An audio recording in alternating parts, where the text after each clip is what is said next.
Climbing Mount Everest, the world's highest peak, is an achievement that requires both immense physical strength and time. Traditionally, expeditioners take around 2 months, with the climbers spending weeks assimilating to thin air at the high altitudes to become more familiar with it.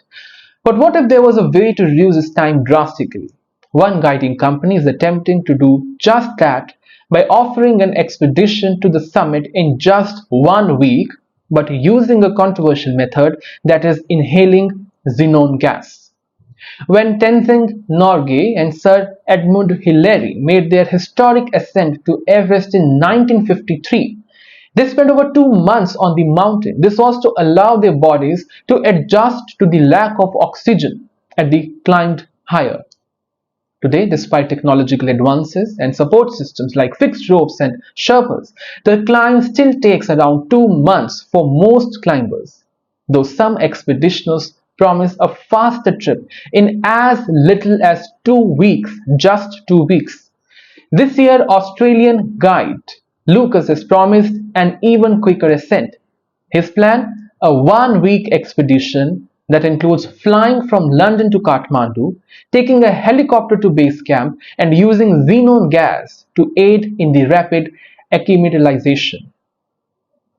Xenon, a noble gas sometimes used in anesthesia, is believed to boost the production of a special protein called as EPO, a protein that helps the body to adapt to low oxygen levels in the environment. In theory, inhaling this xenon gas could allow climbers to skip the usual weeks of gradual acclimatization. Lucas' strategy has raised eyebrows as well, especially in the mountaineering world. While he claims successes with the xenon on previous expeditions, listen carefully, medical experts are quite skeptical. They're not sure.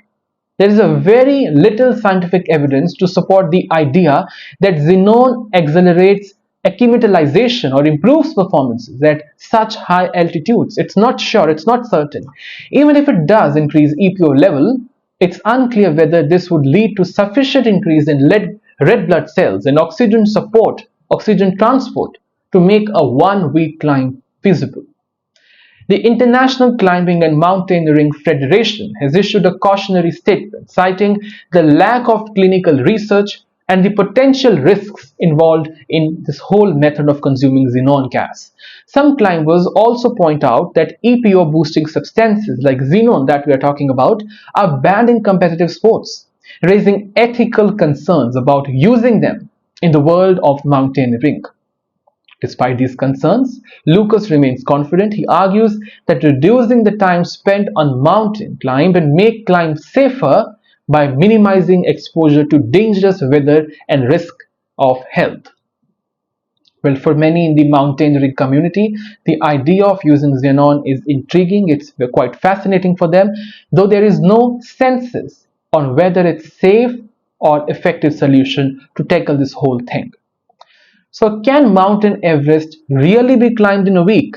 Well, while the idea is certainly bold and innovative, it's not without the controversy, without the other side of the coin.